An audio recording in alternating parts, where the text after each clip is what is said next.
கல்வாரி அன்புக்கு முன்பாக ரெண்டு கரங்களை உயர்த்தி நம்முடைய கண்கள் எல்லாம் கல்வாரி சிலுவையில நமக்காக நொறுக்கப்பட்ட தேவகுமாரனை நோக்கி பார்க்கட்டும்.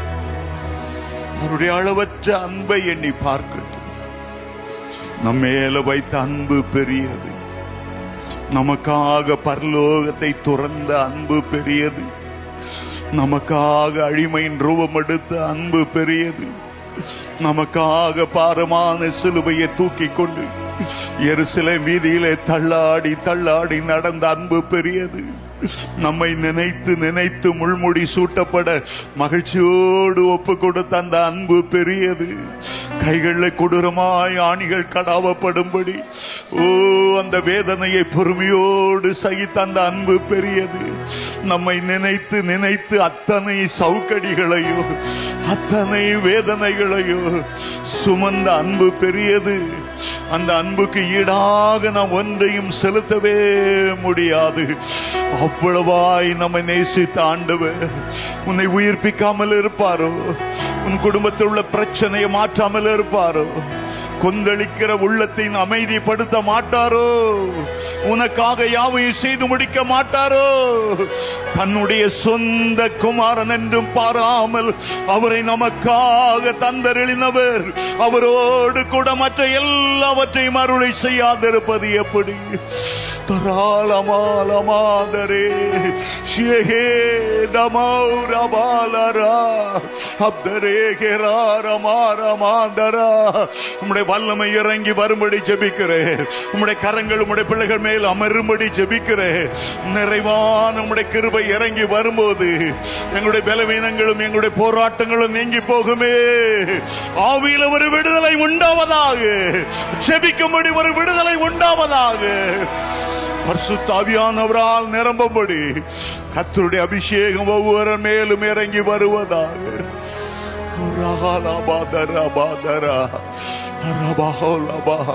கர்த்தர் உனக்கு கொடுத்த தாளந்துகளை, கர்த்தர் உனக்கு கொடுத்த ஆவியின் வரங்களை நீ அனல் மூட்டி எழுப்பி விட மாட்டாயா?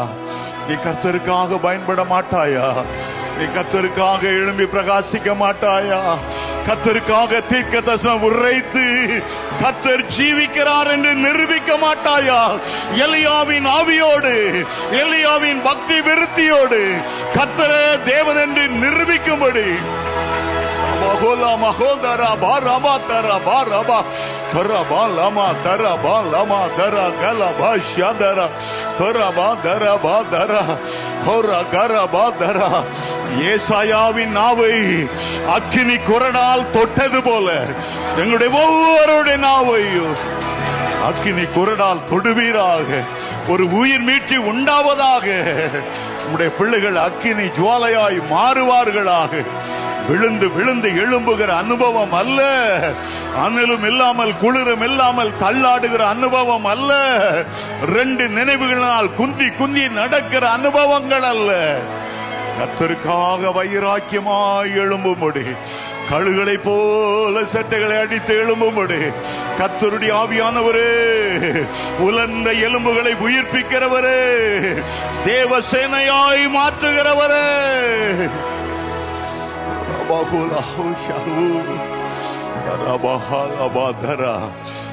உம்மை அப்பா என்று அழைக்கும் போதெல்லாம், அப்பா பிதாவே என்று கூப்பிடும் போதெல்லாம் எவ்வளவு மனதுருக்கத்தோடு எங்களுடைய மத்தியில கடந்து வருகிறேன். உம்முடைய அன்பு கண்கள் எங்களை பாசத்தோடு நோக்கி பார்க்கிறதற்காக மகனே நான் உன்னோடு இருக்கிறேன், உன்னை திடப்படுத்தி பலப்படுத்தி உனக்கு சகாயம் செய்வேன் என்று சொல்கிறதற்காக உமக்கு நன்றி. இன்றைக்கும் பெரிய காரியங்களை செய்யும்படி எங்களுக்காக நீர் எழுந்தருளி இருக்கிறதற்காக நன்றி. எல்லா கனத்தையும் மகிமையுமக்கு செலுத்துகிறோம். வசனம் பிரசங்கிக்கும் போதே ஒவ்வொரு மேலும் ஆவியானவர் இறங்க வேண்டும் என்று ஜெபிக்கிறேன். ஒவ்வொரு மேலும் ஒரு அக்கினி அபிஷேகம் இறங்கும்படி ஜெபிக்கிறேன். தீர்க்கதரிசன வரத்தை அனல் மூட்டி எழுப்பி விடுகிறோம் ஆண்டவரே, இயேசுவின் மூலம் பிதாவே. கர்த்தருடைய சமூகத்துக்கு வந்திருக்கிற உங்களை நிச்சயமாகவே ஆண்டவர் ஆசீர்வதிப்பார். அவர் மனதுருக்கத்தின் தேவன். நம்முடைய தகுதியை பார்த்து அல்ல, அவருடைய கிருபை மகா பெரியதாக இருக்கிறனாலும், அவருடைய மனதுருக்கம் பெரியதானதாலும் அதன்படியே ஆண்டவர் ஆசீர்வதிப்பார். இன்றைக்கு செய்திக்கு ஆதாரமாக உபாகமம் முதல் அதிகாரம் 10ஆம் வசனத்தையும் 11ஆம் வசனத்தையும் சேர்த்து வாசிக்க விரும்புகிறேன். உங்கள் தேவனாகிய கர்த்தர் உங்களை பெருக பண்ணினார். இதோ இந்நாளில் நீங்கள் வானத்து நட்சத்திரங்களைப் போல திரளாயிருக்கிறீர்கள். நீங்கள் இப்பொழுது இருக்கிறதை பார்க்கிலும் 1000 மடங்கு அதிகமாகும்படி உங்கள் பிதாக்களின் தேவனாகிய கர்த்தர் உங்களுக்கு சொல்லியபடியே உங்களை ஆசீர்வதிப்பாராக. ஆண்டவர் எப்போது நம்மை ஆசீர்வதிக்க விரும்புகிறவர், அவருடைய பிள்ளைகளை உயர்த்தி மேன்மைப்படுத்த விரும்புகிறவர், எளியவனை புழுதியிலிருந்து எடுத்து உயர்த்தி சிங்காசனத்தில் அமர பண்ணுகிறவர், ராஜாக்களோடு அமர பண்ணுகிறவர். எந்த மனுஷனையும் உயர்த்த ஆண்டவரால முடியும். நிச்சயமாய் உங்கள் ஒவ்வொருவரையும் நீங்கள் இன்றைக்கு இருக்கிற நிலைமையை பார்க்கலாம் அவர் 1000 மடங்கு ஆசீர்வதிப்பாராக. சிறையிருப்பிலே அடிமையாய் விற்கப்பட்டு போன யோசேப்பை, அந்த குழியிலே போடப்பட்ட யோசேப்பை அவ்வளவு உயர்த்தி பார்வோனுக்கு அடுத்த நிலைமையிலே உயர்த்தி இருக்க முடியுமானால் நிச்சயமாகவே உங்களை உயர்த்த ஆண்டவரால முடியும். தாவீது ஆடுகளை மேய்த்து கொண்டிருந்தவர் தான். வனாந்தரங்களிலே சிங்கங்கள் மத்தியிலும் கரடிகள் மத்தியிலும் தன்னுடைய ஆடுகளை பாதுகாக்க போராடினவர் தான். ஆனால் அந்த தாவீதை உயர்த்தி உயர்த்தி ராஜாவாக ஒரு பெரிய தேசத்தின் அவ்வளவு மேன்மையாய் உயர்த்த ஆண்டவரால கூடுமானால் ஏன் உங்களை உயர்த்த அவரால முடியாது? சிறையிருப்பிலே பாபிலோனுக்கு அடிமையாய் போன தானியேலை அவ்வளவு உயர்த்தி பல ராஜாக்களுக்கு பிரதம மந்திரியாய் அவரை பயன்படுத்த முடியுமானால் ஏன் உங்களை பயன்படுத்த முடியாது? இங்கே மோசே பக்தன் ஒரு பக்கத்தில் ஏற்கனவே உள்ள ஆசீர்வாதத்தை சொல்லுகிறார். இனிமேல் ஆண்டவர் எப்படி உங்களை ஆசீர்வதிக்க போகிறார் என்பதையும் சொல்லுகிறார். 10ஆம் வசனத்தை நாம் வாசித்த போது, எப்படி ஆபிரகாமை வானத்து நட்சத்திரங்களைப் போல ஆசீர்வதித்திருக்கிறார், நீங்கள் திரளாய் இருக்கிறீர்கள். உங்கள் தேவனாகிய கர்த்தர் உங்களை பெருக பண்ணினார். இதோ இந்த நாளில் நீங்கள் வானத்து நட்சத்திரங்களைப் போல திரளாய் இருக்கிறீர்கள். ஏற்கனவே கிடைத்த ஆசீர்வாதம். ஆனால் இப்பொழுது அவர் சொல்லுகிறார், நீங்கள் இப்பொழுது இருக்கிறதை பார்க்கிலும் 1000 மடங்கு அதிகமாகும்படி உங்கள் பிதாக்களின் தேவனாகிய கர்த்தர் உங்களுக்கு சொல்லியபடியே உங்களை ஆசீர்வதிப்பாராக. ஒரு புறஜாதி மக்கள் மத்தியில் வந்த தீர்க்கதரிசியாகிய பிலேயாம் தம்முடைய பிள்ளைகளை ஆண்டவர் எப்போது ஆசீர்வதிக்கவே ஆவலாய் இருக்கிறார் என்பதை கண்டார். இஸ்ரவேலை ஆசீர்வதிப்பதுதான் தேவனுடைய சித்தம் பிரியமாயிருக்கிறது என்று எண்ணாகமம் 24ஆம் அதிகாரம் 1ஆம் வசனத்தில் சொன்னார். ஒரு ராஜாவால் கூலி பொருத்தப்பட்டு இஸ்ரவேல் ஜனங்களை நீ சபித்து விட்டால் நாங்கள் அவர்களை மேற்கொண்டு விடுவோம் என்று அந்த பாலாக் ராஜா சொன்ன போது இந்த பிலேயாம் சொல்லுகிறார், அவர்களை சபிக்கவே முடியாது, அவர்கள் தேவனால ஆசீர்வதிக்கப்பட்டவர்கள். ஆண்டவர் அவரை ஆசீர்வதிக்க சித்தமாய் இருக்கும்போது நீ திரளான பொன்னையும் வெள்ளியும் கொட்டி கொடுத்தாலும் அவர்களால் என்னை சபிக்கவே முடியாது. நீங்க கர்த்தருடைய பிள்ளைகளானால் உடைய பெயர்கள் ஜீவ புத்தகத்தில் எழுதப்பட்டிருக்கும் என்றால், நீங்கள் கர்த்தருடைய பரலோக குடும்பத்தில் பிறந்திருப்பீர்கள் என்றால், எந்த வல்லமை உங்களை மட்டம் தட்ட முடியாது, உங்களை சபிக்க முடியாது, உங்களை மேற்கொள்ளவும் முடியாது, உங்களுக்கு விரோதமாய் பில்லி சுனியம் செய்யவும் முடியாது. கர்த்தர் உங்களை 1000 மடங்கு ஆசீர்வதிக்க விரும்புகிறார். இன்றைக்கு என்ன ஆசீர்வாதம் உங்களுக்கு இருக்கிறதோ 1000 மடங்கு உங்களுடைய வருமானத்தை ஆசீர்வதிப்பார், அப்பத்தையும் தண்ணீரையும் ஆசீர்வதிப்பார். நீங்கள் மேலாக விளங்குவீர்கள். இது கர்த்தருக்குரிய பிள்ளைகளுக்குரிய வல்லமையான சுதந்திரமாய் இருக்கிறது. தேவ ஜனங்களை ஆசீர்வதிக்கும்படியாகவே 12 கோத்திரத்திலே ஒரு கோத்திரத்தை ஆண்டவர் தெரிந்தெடுத்தார். அவர்கள் லேவி கோத்திரம். அவர்கள் தேவ ஜனங்கள் கூடி வரும்போதெல்லாம் என்ன சொல்லி ஆசீர்வதிக்க வேண்டும் என்பதையும் என்னாகமம் 6ஆம் அதிகாரத்தில் 24-25 வசனத்தில் ஆண்டவர் சொன்னார். தேவ ஜனங்கள் கூடி வரும்போதெல்லாம் நீ என்ன சொல்லணும்? கர்த்தர் உங்களை ஆசீர்வதித்து காக்க கடவர். அவர் தம்முடைய திருமுகத்தை உங்கள் மேல் பிரகாசிக்க பண்ணி உங்கள் மேல் கிருபையாய் இருக்க கடவர். தம்முடைய முகத்தை உங்கள் மேல் பிரசன்னராக்கி உங்களுக்கு சமாதானத்தை கட்டளையிட கடவர். உங்களை காக்க கடவர், கிருபையாய் இருக்க கடவர், சமாதானத்தை கட்டளையிட கடவர். இந்த 3 காரியங்களையும் சொல்லி ஆசீர்வதிக்கணும்னு சொன்னார். புதிய ஏற்பாட்டுக்கு வரும்போது அங்கேயும் 3 காரியங்களை சொல்லி தேவ ஜனங்களை ஆசீர்வதிக்க வேண்டும். இந்த 3 காரியங்கள் கிருபை, அன்பு, ஐக்கியம். ஆகவேதான் நாம் கூட்ட முடிவிலே நம்முடைய கர்த்தராகிய இயேசுவின் கிருபை கிருபை கிருபை, அவர் மூலமாகத்தான் கிருபையும் சத்தியமும் இந்த பூமிக்கு வந்தது. கிறிஸ்துவனுடைய கிருபை சொல்லுகிறோம். 2வது பிதாவினுடைய அன்பை பற்றி சொல்லுகிறோம். 3வது பரிசுத்தாவியின் ஐக்கியத்தை குறித்து சொல்லுகிறோம். அப்படி நாம் சொல்லி ஆசீர்வதிக்கும் போது 2 கொரிந்தியர் 1:20 சொல்லப்பட்டபடியே கிறிஸ்துவனுடைய வாக்குத்தத்தங்கள் எல்லாம் உங்களுக்கு ஆமென்றும் ஆமேன் என்றும் பலிக்கும். அருமையான தேவனுடைய பிள்ளைகளே, இன்றைக்கு கர்த்தர் உங்களுக்கு 1000 மடங்கு ஆசீர்வாதத்தை தர சித்தமானார். எத்தனை பேர் விசுவாசிக்கிறீர்களோ அதை நீங்கள் சுதந்தரித்துக் கொள்வீர்கள். இந்த வாக்குத்தத்தம் எனக்குத்தான் ஆண்டவரே, நான் உரிமை பாராட்டுகிறேன், எனக்காக கொடுக்கப்பட்ட வாக்குத்தத்தம் என்று விசுவாசிக்கிறேன் என்று சொல்லும் போது நிச்சயமாகவே அதை நீங்கள் பெற்றுக்கொள்வீர்கள். உலக பிரகாரமாகவும் 1000 மடங்கு, ஆவிக்குரிய பிரகாரமாகவும் 1000 மடங்கு. உலகத்துக்குரிய ஆசீர்வாதங்கள், நித்தியத்துக்குரிய ஆசீர்வாதங்கள், பரலோகத்துக்குரிய ஆசீர்வாதங்களை 1000 மடங்கு நம்மை ஆசீர்வதிக்க விரும்புகிறார். அநேகர் என்ன எண்ணுகிறார்கள்? ஆசீர்வாதம் என்றால் வாழ்க்கை தரத்திலே ஒரு மாறுதல்.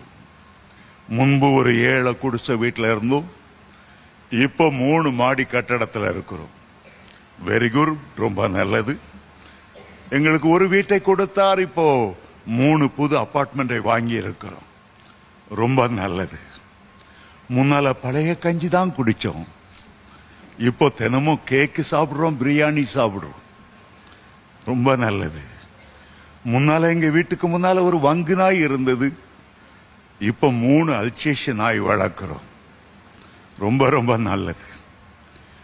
ஆனா ஆசீர்வாதம் என்றால் உலகத்துக்குரிய ஆசீர்வாதம் என்று மட்டுமே நாம் நினைத்து விடக்கூடாது. எபேசியர் 1:3 சொல்லுகிறது, உன்னதத்துக்குரிய சகல ஆவிக்குரிய ஆசீர்வாதத்தினாலும் அவர் நம்மை ஆசீர்வதித்திருக்கிறார். முன்பெல்லாம் 1/2 மணி நேரம் ஜெபம் பண்ணுவோம் பிரதர், இப்போ ஒரு ஜெபாவி என்னை நிரப்பிக் கொண்டே இருக்கிறது. 2 மணி நேரம் 3 மணி நேரம் போகிறது தெரியல. ஒரு ஆவிக்குரிய அபிஷேகத்தால் என்னை நிரப்பி இருக்கிறார். முந்தி எனக்கு ஒரு தாளந்து கூட இல்லை, ஒரு வரம் கூட ஆபரேட் பண்ணல.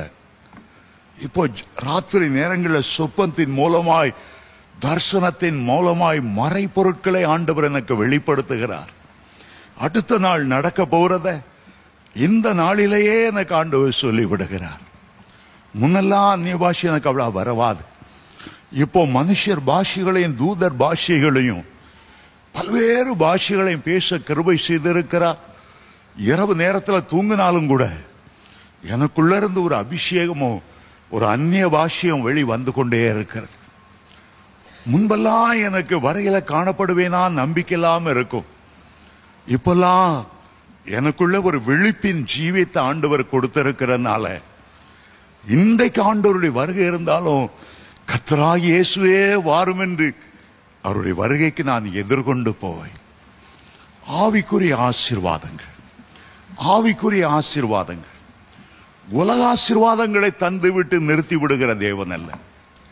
இம்மைக்காக மட்டுமே நாம் கிறிஸ்துவின் மேல் நம்பிக்கை வைப்போமானால் எல்லா மனுஷரை பார்க்கிலும் நாம் பரிதபிக்கப்படத்தக்கவர்களாய் இருப்போம் என்று வேதம் சொல்லுகிறது. இக்காலத்து பாடுகள் இனி உங்களில் வெளிப்படும் அந்த மகிமைக்கு ஒப்பானவைகள் அல்ல.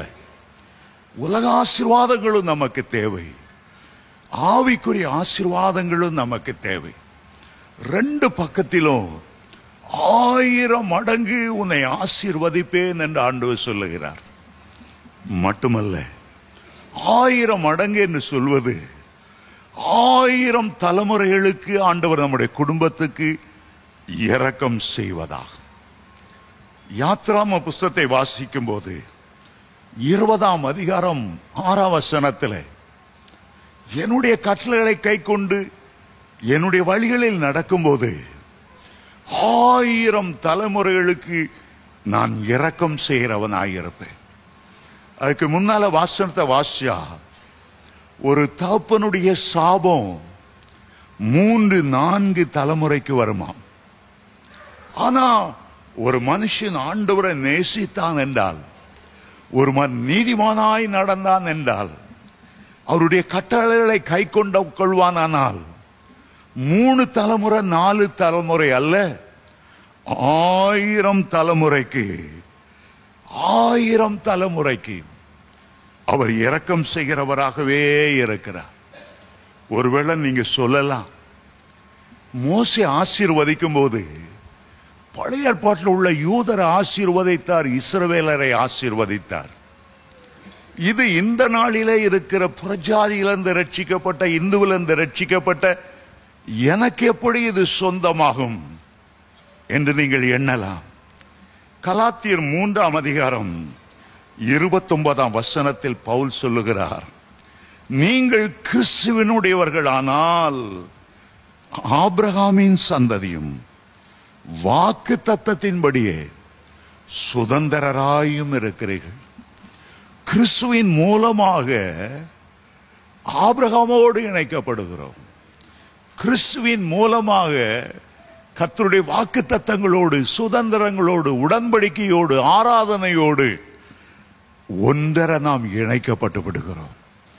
நீங்கள் கிறிஸ்துவினுடையவர்களானால் ஆபிரகாமின் சந்ததியாயிருக்கும். 112ஆம் சங்கீதம் 2ஆம் வசனம் சொல்லுகிறது, அவன் சந்ததி இந்த பூமியிலே பலத்திருக்கும், செம்மையானவர்களின் வம்சம் ஆசீர்வதிக்கப்படும். தேவனுடைய பிள்ளைகளே, உங்களுடைய முற்பிதாக்கள் இன்னார் என்று உங்களுக்கு தெரியாது. உங்களுடைய முற்பிதாக்கள் என்ன பாவம் செய்தார்களோ, அக்கிரமம் செய்தார்களோ உங்களுக்கு தெரியாது. என்ன கொலை செய்து கற்பழித்து நிலத்தை சம்பாதித்து தலைமுறை தலைமுறையாய் உங்களுக்கு கொடுத்தார்களோ என்னவோ தெரியாது. அவருடைய சந்ததியில் உள்ள சாபம் 3 தலைமுறை 4 தலைமுறை வரும் என்று வேதம் சொல்லுதே, அது என்ன என்று கேட்கலாம். நீங்கள் இயேசுவை ஏற்றுக்கொள்ளும் போது சாபமான அந்த குடும்பத்திலிருந்து விலகி கிறிஸ்துவின் குடும்பத்துக்கு வந்து விடுகிறீர்கள். உங்களுடைய பழைய முற்பிதாக்கள் உங்களுடைய முற்பிதாக்கள் அல்ல. ஆபிரகாம், ஈசாக்கு, யாக்கோபு தான் உங்களுடைய முற்பிதாக்களாக மாறுகிறார்கள்.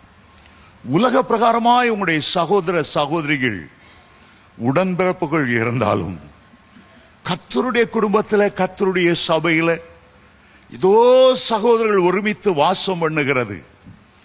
எத்தனை எத்தனை நன்மை, எத்தனை இன்பமானது. ஆகவே கர்த்தருடைய குடும்பத்தில் வரும்போது தேவ பிள்ளைகள் தான் நமக்கு சகோதர சகோதரிகளாய் மாறுகிறார்கள். ஊழியக்காரர் தான் நம்முடைய உறவினர்களாய் மாறுகிறார்கள். அது ஒரு பெரிய ஆசீர்வாதம். நீதிமானாகிய கிறிஸ்துவோடு கூட நீதிமான்களாகிய தேவனுடைய பிள்ளைகளோடு நாம் ஐக்கியம் கொள்ளும்போது ஆண்டவர் 1000 மடங்கு ஆசீர்வதிக்கிறது மட்டுமல்ல, 1000 தலைமுறைக்கு அவர்கள் இரக்கம் செய்கிறவர்களா இருக்கிறார். நம்முடைய பிள்ளைகளுடைய பிள்ளைகளுக்கு கிறிஸ்துவின் மூலமாய் அந்த ஆசீர்வாதம் நமக்கு வருகிறது. அது ஆபிரகாமின் ஆசீர்வாதமானாலும், தாவீதின் ஆசீர்வாதமானாலும், கிறிஸ்துவின் ஆசீர்வாதமானாலும் அது உங்களுக்குள்ளே கடந்து வருகிறது. சங்கீதக்காரன் சொன்னார், நான் இளைஞனாய் இருந்தேன், முதிர் வயது உள்ளவனானேன். நிறைய குடும்பத்தை நான் பார்த்தேன். ஆனா நீதிமானுடைய சந்ததி அப்பத்துக்கு இறந்து திரிந்ததை நான் பார்த்ததே இல்லை என்று சங்கீதம் 37:25 சொல்லுகிறார். எத்தனை 1000 குடும்பங்களை அவர் பார்த்தாரோ தெரியல. நீதிமானுடைய சந்ததி அப்பத்துக்கு இறந்து தெரிந்ததே இல்லை. 1725 ஒரு வல்லமையான ஊழியக்காரர், ஜோனதான் எட்வர்ட்ஸ் என்று பெயர். அவருக்கு திருமணமானது. அவருடைய மனைவி பெயர் சாராள். உங்களுக்கு 11 பிள்ளைகள். அவர் பகலெல்லாம் ஊழிய செய்வார். இரவில் வரும்போது பிள்ளைகளை அரவணைத்து மேஜையில 11 பிள்ளைகளையும் தூக்கி வைத்து அவர்களோடு சந்தோஷமாய் பேசுவார். ஒவ்வொரு நாளும் வேத வசனத்தின்படி பிள்ளைகளை அவர் ஆசீர்வதிப்பார். பிள்ளைகளுக்கு சன்மார்க்க நிறைய கொடுப்பார். இரவிலே படுக்க போகும்போது அவர் மேல தன்னுடைய கையை வைத்து பரிசுத்தாவின் வல்லமையால நிரம்பி இருக்கும்படி அவர் ஜெபிப்பார். ஒரு சாஸ்திர ஆசிரியர் அவருடைய பிள்ளைகளுடைய பிள்ளைகள் 5 தலைமுறையாய் அந்த பிள்ளைகளை என்ன செய்தார்கள்? 1900 வருஷத்தில் ஏறக்குறைய 275 வருஷங்கள் கழித்து அவருடைய சந்ததியெல்லாம் ரூட் எடுத்து கவனித்து பார்த்த போது அந்த குடும்பத்தில் நிறைய சயின்டிஸ்ட் வந்தார்கள். அந்த குடும்பத்தில் நிறைய நீதிபதிகள் வந்தார்கள். நிறைய அட்வொகேட்ஸ் வந்தார்கள். அந்த குடும்பத்திலிருந்து 300 வல்லமையான தேவனுடைய ஊழியக்காரர்கள் எழும்பினார்களாம். அவருடைய பிள்ளைகளுடைய வாழ்க்கையெல்லாம் சமாதானமும் சந்தோஷமும், பல உலக பிரகாரமான வேலை செய்து கொண்டிருந்தாலும் கர்த்தருடைய ஊழியத்தை செய்து வந்தார்கள். அதில் ஒருவர் அமெரிக்க தேசத்தின் உதவி ஜனாதிபதி என்கிற நிலைமையில அவர் அவ்வளவு உயர்ந்தார். ஒரு நீதிமான் நிமித்தம் கர்த்தருடைய சந்ததி முழுவதையும் ஆசீர்வதிக்கிறார்.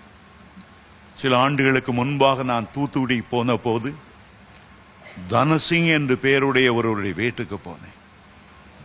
அவர் சொன்னார், பிரதர், ஒவ்வொரு நாளும் என்னுடைய பிள்ளைகளோடு சேர்ந்து நான் குடும்ப ஜெபம் செய்வேன்.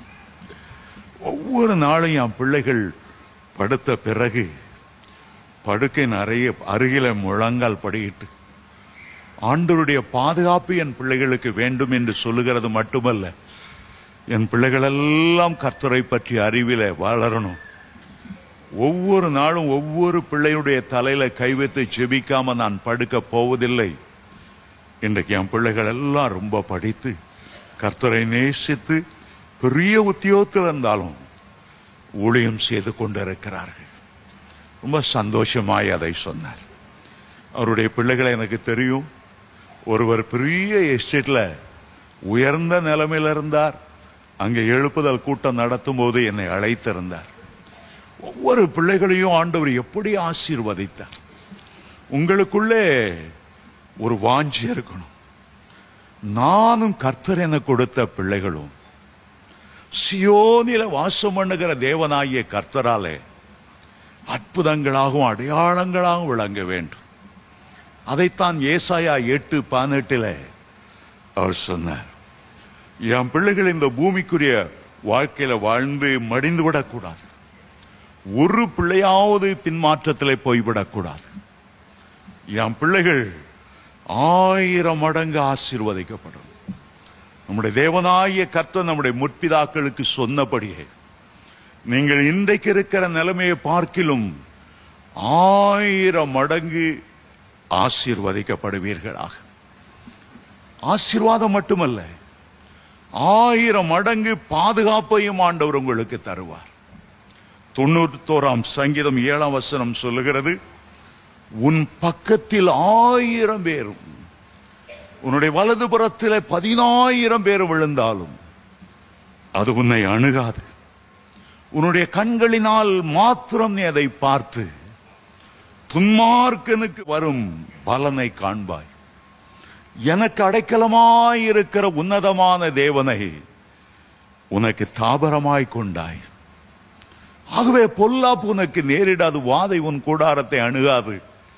உன்னை காக்கும்படி உனக்காக கர்த்தர் தம்முடைய தூதர்களுக்கு கட்டளையிடுவார்.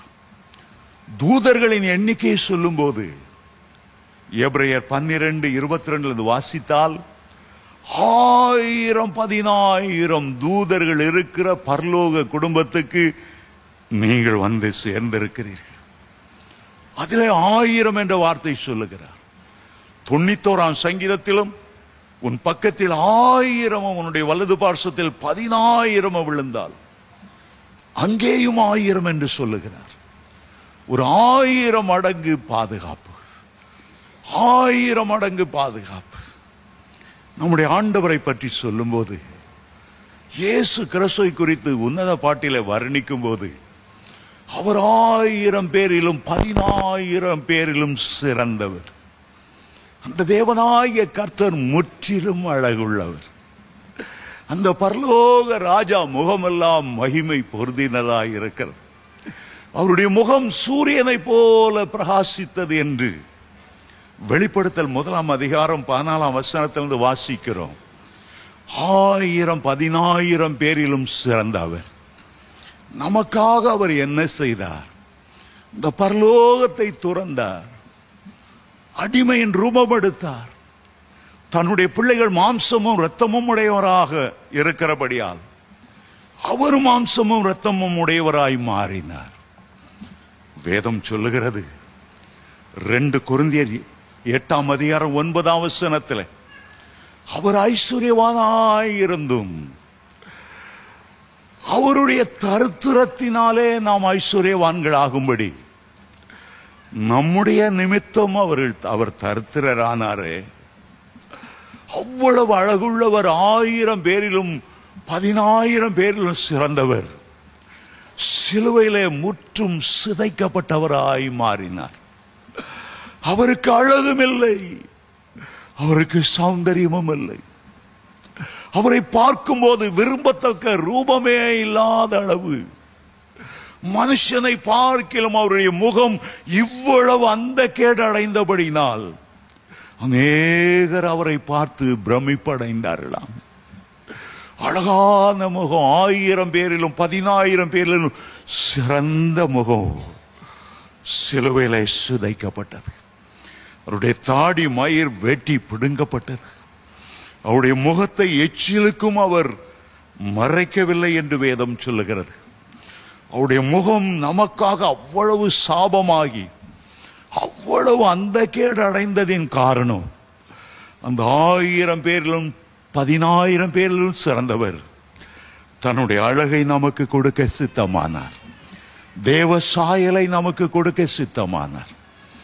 மாத்திரமல்ல, அவர் அவ்வளவு ஐஸ்வர்ய சம்பந்தனாயிருந்தும், பரலோக ஐஸ்வர்யம் முழுவதும் அவருக்குரியதாயிருந்தும், பூமிக்கு கீழே அவ்வளவு தங்க சுரங்கம், அவ்வளவு வைர சுரங்கங்களுக்கு உரியவராயிருந்தும், கடலிலே கோடிக்கணக்கான முத்துக்களுக்கு சுதந்திரவாளியாயிருந்தும், நாம் ஐஸ்வர்யவான்களாகும்படி இன்றைக்கு இருக்கிற நிலைமை பார்க்கிலும் 1000 மடங்கு நாம் மென்மேலும் உயரும்படி நமக்காக அவர் தரித்திரரானார். திருவிருந்து ஆராதனையில பங்கு பெறும் போதெல்லாம் அந்த கல்வாரியின் தியாகத்தை நாம் நினைக்கிறோம். அவர் முகம் சிதைக்கப்பட்டதை நினைக்கிறோம். ஏசாயா தீர்க்கதரிசி சொல்லுகிறார் 53ஆம் ஏசாயா புத்தகத்திலே, எங்கள் மூலமாய் கேள்விப்பட்டதை விசுவாசித்தவன் யார்? கர்த்தருடைய புயம் யாருக்கு வெளிப்பட்டது? அவர் இளங்கிளையை போலவும் வறண்ட நிலத்திலிருந்து துளிர்க்கிற வேரை போலவும் எழும்புகிறார். அவருக்கு அழகும் இல்லை, அவருக்கு சௌந்தரியமும் இல்லை. அவரை நாம் பார்க்கும்போது விரும்பத்தக்க ரூபம் அவருக்கு இல்லாதிருந்தது. அவர் அசட்டை பண்ணப்பட்டவரும், மனுஷரால் புறக்கணிக்கப்பட்டவரும், துக்கம் நிறைந்தவரும், பாட அனுபவித்தவருமாய் இருந்தார். அவரை விட்டு நம்முடைய முகங்களை மறைத்து கொண்டோம். அவர் அசட்டை பண்ணப்பட்டிருந்தார். மெய்யாகவே அவர் நம்முடைய பாடுகளை ஏற்றுக்கொண்டு நம்முடைய துக்கங்களை அவர் சுமந்தார். நாமோ அவர் தேவனால் அடிபட்டு வாதிக்கப்பட்டு சிறுமைப்பட்டவர் என்று எண்ணினோம். நம்முடைய மீறுதல் நிமித்தம் அவர் காயப்பட்டு, நம்முடைய அக்கிரமங்களின் நிமித்தம் அவர் நொறுக்கப்பட்டார். அந்த நொறுக்கப்படுதல் மூலமாக, நொறுக்கப்பட்டு சிந்தின இரத்தத்தின் மூலமாக நாம் எல்லாரும் ஆவிக்குரிய ஐஸ்வர்யவான்களாய் மாறும்படி, பாவ மன்னிப்பு என்கிற ஐஸ்வர்யம், ரட்சிப்பின் சந்தோஷம் என்கிற ஐஸ்வர்யம், நித்திய ஜீவன் என்கிற ஐஸ்வர்யம், பரலோகத்தின் அபிஷேகம் என்கிற ஐஸ்வர்யம், ஆவியின் வரங்களாக அபிஷேக கிருபையின் ஐஸ்வர்யம், மகிமையின் ஐஸ்வர்யம், இரக்கங்களின் ஐஸ்வர்யத்தை நாம் பெறும்படி அவ்வளோ ஐஸ்வர்யம் உள்ள அவர் நமக்காக தரித்திரரானார். சத்திரத்தில் கூட அவருக்கு இடமில்லை, தரித்திரரானார். நரிகளுக்கு குழிகள் இருந்தது, ஆகாயத்து பறவைகளுக்கு கூடுகள் இருந்தது. அவருக்கு தலை சாய்க்க இடமில்லை, அவர் தரித்திரரானார். அடக்கம் பண்ணுவதற்கு கூட சொந்தமான கல்லறை அவருக்கு இல்லை. ஏன் அவ்வளவு தியாகம் செய்ய வேண்டும்? உங்கள் மேல் வைத்த அன்பு, என் மேல் வைத்த அன்பு, எல்லாவற்றையும் உரிந்து கொள்ள அவர் விட்டுவிட்டார். அவருடைய வஸ்திரத்தை கூட சீட்டு போட்டு எடுக்கும்படி வஸ்திரத்தையும் கூட விட்டுவிட்டார். அனாதை போல மாறி உங்களோடு இருந்து உங்களை ஆசீர்வதிக்கும்படி, நீங்கள் இன்றைக்கு இருக்கிற நிலைமையை பார்க்கிலும் 1000 மடங்கு உங்களை ஆசீர்வதிக்க அவர் சித்தமானார். தேவ பிள்ளைகளே, இன்றைக்கு 4 காரியங்களை நான் சுருக்கமாக சொல்லுகிறேன். கர்த்தர் உங்களை 1000 மடங்கு ஆசீர்வதிக்க நீங்கள் செய்ய வேண்டிய முக்கியமான 4 காரியங்கள். முதலாவது, வாஞ்சை. உங்களுக்குள்ளே ஒரு விருப்பம் இருக்கணும். நான் இன்றைக்கு இருக்கிற நிலைமை இருக்கக்கூடாது, இயேசுவின் நாமத்தில் நான் உயரணும். இந்த பெரிய சென்னை பட்டணத்தில் எவ்வளவு கோடீஸ்வரர்கள், எவ்வளவு இஸ்லாமியர்கள், எவ்வளவு இந்துக்கள், புறஜாதிகள் கூட உயர்ந்த நிலைமையில் இருக்கும்போது, ராஜாதி ராஜானுடைய பிள்ளையாய நான் உயரத்தான் வேண்டும். உங்களுக்குள்ளே அந்த வாஞ்சை அக்கினியாய் பற்றி எறியணும். நான் ஆசீர்வதிக்கப்பட்டவன், நான் ராஜாதி ராஜாவுடைய பிள்ளை, நான் அநேக ஜாதிகளுக்கு கடன் கொடுக்கும்படி கர்த்தர் எனக்கு வானத்தின் பலகணிகளை திறக்கணும். அந்த வாஞ்சை நமக்குள்ள இருக்கணும். எலியாவின் ஊழியக்காரன் தான் எலிசா. அவனுக்குள்ளே ஒரு வாஞ்சை, என் எஜமான இடத்துல இருக்கிற ஆவின் வரத்தை போல எனக்கு 2 மடங்கு வேணும். சிலர் 2 மடங்கு விரும்புகிறார்கள். யோசேப்பு தன்னுடைய தம்பி பெஞ்சமின் தன்னை பார்க்க வந்த போது தன்னுடைய மற்ற எல்லாருக்கும் கொடுப்பதை பார்க்க 5 மடங்கு கொடுத்தான். சகோதர பாசம்.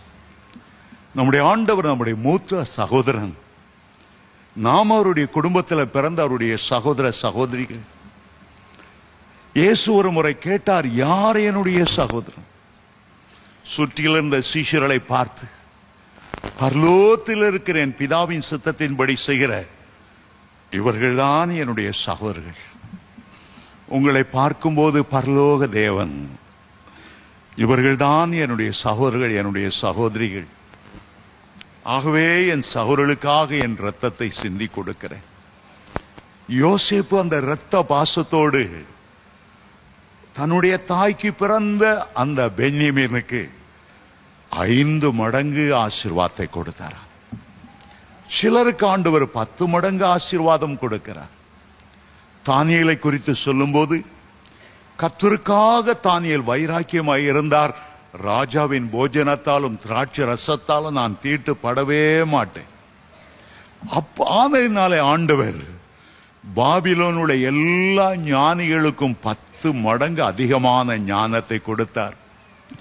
அவருடைய முகங்கள் மற்ற எல்லாருடைய முகத்தை பார்க்கிலும் களையுள்ள முகங்களாய் இருந்தன. சிலரை ஆண்டவர் 100 மடங்கு ஆசீர்வதிக்கிறார். சிலர் விதைக்கும் போது 30, 60, 100 விளைந்தது. ஈசாக்கை ஆண்டவர் ஆசீர்வதிக்கும் போது அந்த நிலத்தில் அவன் விதைத்தான் 100 மடங்கு அறுவடை செய்ய ஆண்டவர் கிருபை பாராட்டினார். ஆனால் மோசே ஆசீர்வதிக்கிறார் 2 மடங்கல்ல, 5 மடங்கல்ல, 10 மடங்கல்ல, 30, 60, 100 மடங்கல்ல, 1000 மடங்கு உங்களை ஆசீர்வதிப்பாராக. அருமையான தேவனுடைய பிள்ளைகளே, முதலாவது கர்த்தர் என்ன ஆசீர்வதிக்கணும், அந்த வாஞ்சை இருக்கணும். நான் கர்த்தருடைய ஆசீர்வாதத்துக்கு சுதந்திரவாளி, அவருடைய வாக்கு தத்தத்துக்கு சுதந்திரவாளி.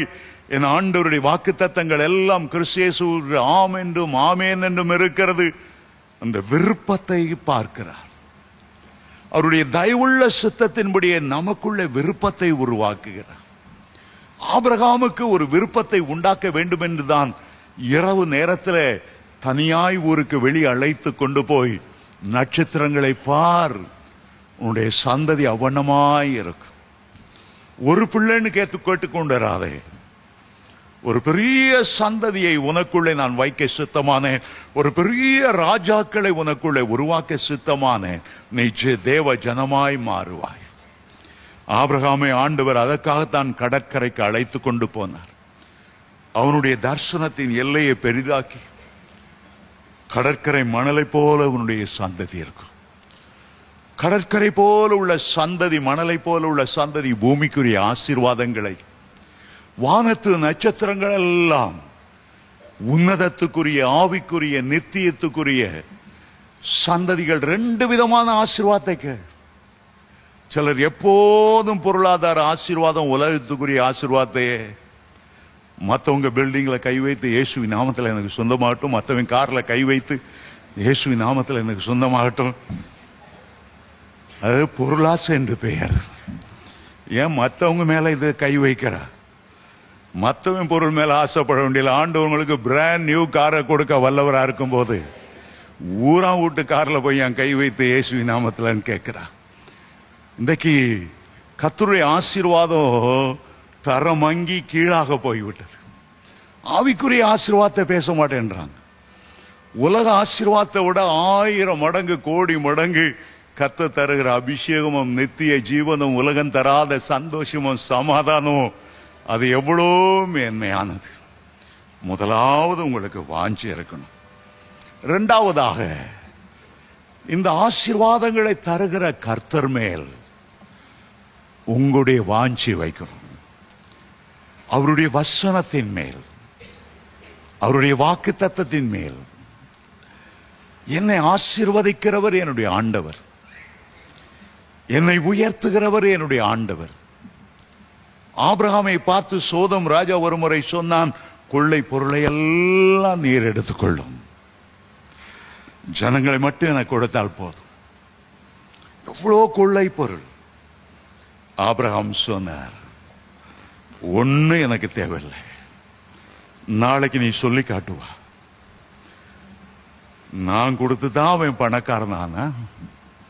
அவன் கல்யாணம் கட்டும் போது இவ்வளோ டவுரி வேணும், இவ்வளோ ரொக்கம் வேணும், நாற்பட்டில் அள்ளுன்னு அள்ளு. நான் கர்த்தர் அவனை ஆசீர்வதிச்சார். என் வயிற்ற பிழிஞ்சி, என் ரத்தத்தை பிழிஞ்சி இவ்வளவு டவுரி கொடுத்தேன்.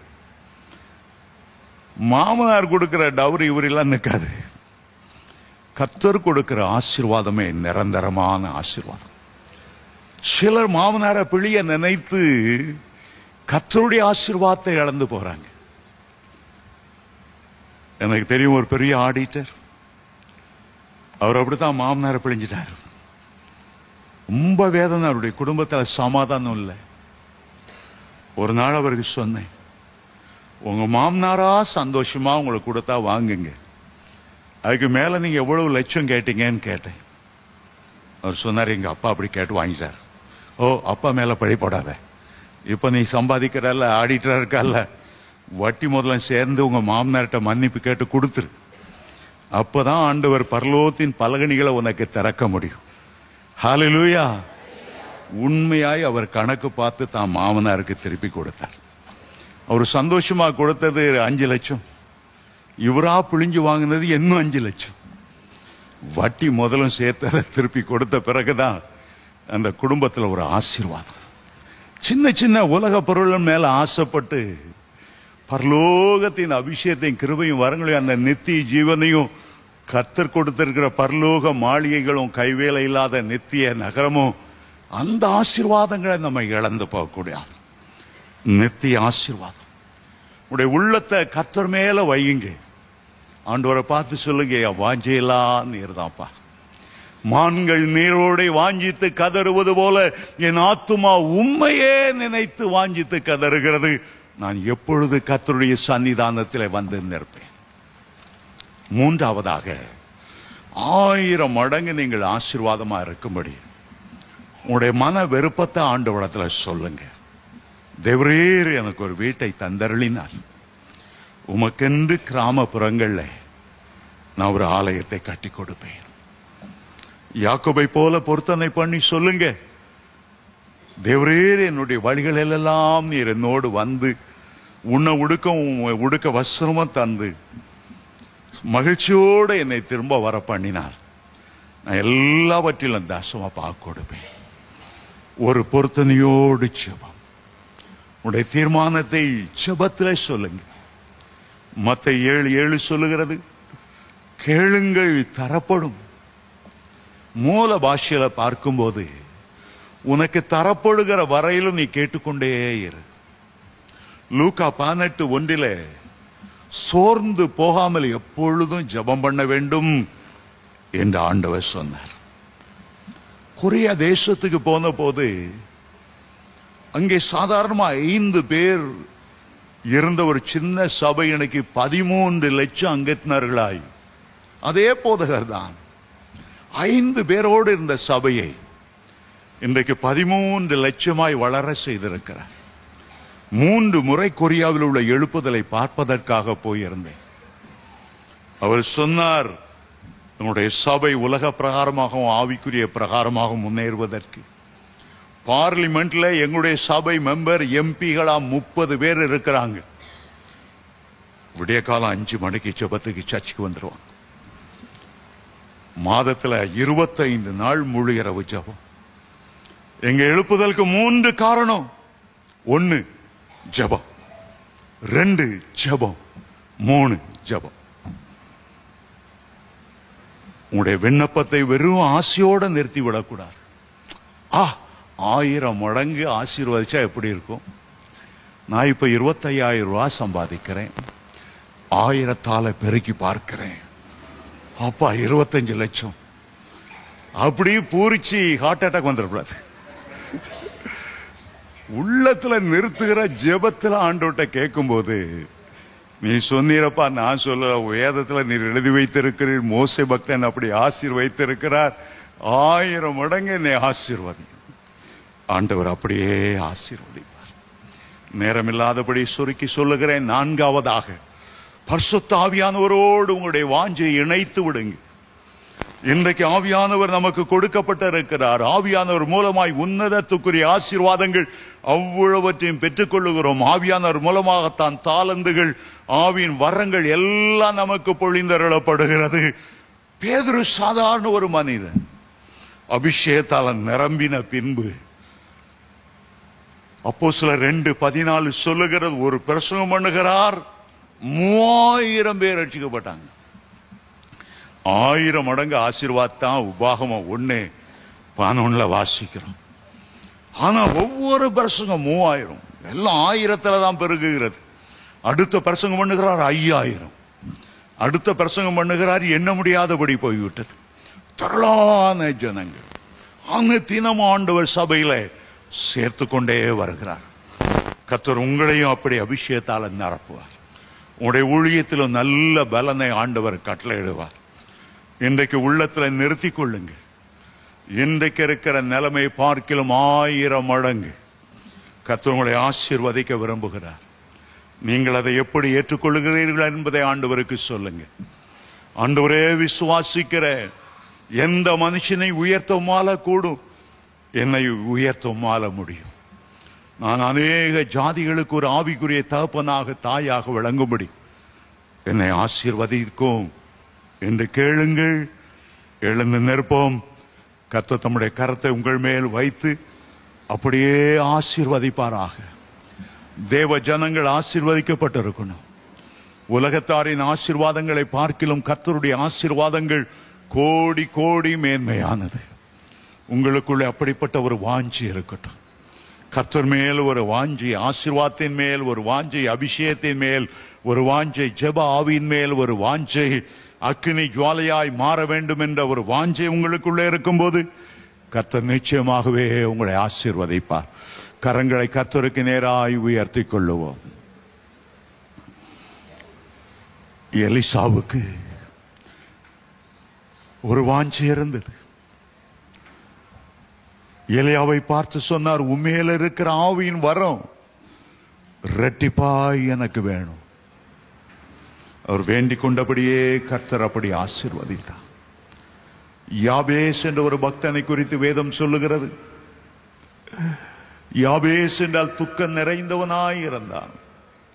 ஒரு நாள் ஆண்டவரிடத்தில் வந்து, தேவரீர் என்னை ஆசீர்வதித்து என் எல்லைகளை விரிவாக்கி உம்முடைய கரம் என்னோடு இருந்து தீங்கு என்னை துக்கப்படுத்தாதபடி அதற்கு விலக்கி காத்தருள். அவன் வேண்டிக் கொண்டதை கர்த்தர் அருளி செய்தாராம். உங்களுக்கு அருளி செய்யாமல் இருப்பாரோ? உங்களுடைய துயரத்தை மாற்ற மாட்டாரோ? இத்தனை கோடிக்கணக்கான மக்கள் நல்ல பொசிஷன்ல இந்த சென்னை பட்டணத்தில் இருக்கும்போது அவர்களை பார்க்கிலும் சிறந்த வேலை உனக்கு தராமல் இருப்பாரோ? உத்தியோக உயர்வை தராமல் இருப்பாரோ? தன்னுடைய சொந்த குமாரன் என்றும் பாராமல் அவரை நமக்காக தந்தருளினவர் எல்லாவற்றையும் உங்களுக்கு தந்தருள்வது அதிக நிச்சயம் அல்லவா? அவர் ஐஸ்வர்ய சம்பந்தனாய் இருந்தும் நீங்கள் ஆசீர்வதிக்கப்படும்படி, ஐஸ்வர்யவான்களாகும்படி உங்களுக்காக அவர் தரித்திரர் ஆனாரே, பாரமான சிலுவையை சுமந்தாரே. உங்களை ஆசீர்வதியாமல் இருப்பது எப்படி? தன் சிலுவை சுமந்ததை நினைவு கூர்ந்து அவர் உங்களை ஆசீர்வதிக்கவே ஆசீர்வதிப்பார். தகப்பனே, உம்முடைய பிள்ளைகள் மேல் உம்முடைய கரம் அமரும்படி ஜெபிக்கிறேன். இன்றைக்கு இருக்கிற பிரச்சனைகளும் போராட்டங்களும் மாறட்டும். இன்றைக்கு இருக்கிற கடன்களும் இன்றைக்கு இருக்கிற வறுமைகளும் மாறட்டும். ராஜாதி ராஜா பிள்ளைகளாக தலை நிமிர்ந்து சாட்சியாய் வாழும்படி வானத்தின் பலகணிகளை திறந்து இடங்கொள்ளாமற் போக மட்டும் உம்முடைய ஜனத்தை ஆசீர்வதிக்கும்படி ஜெபிக்கிறேன்.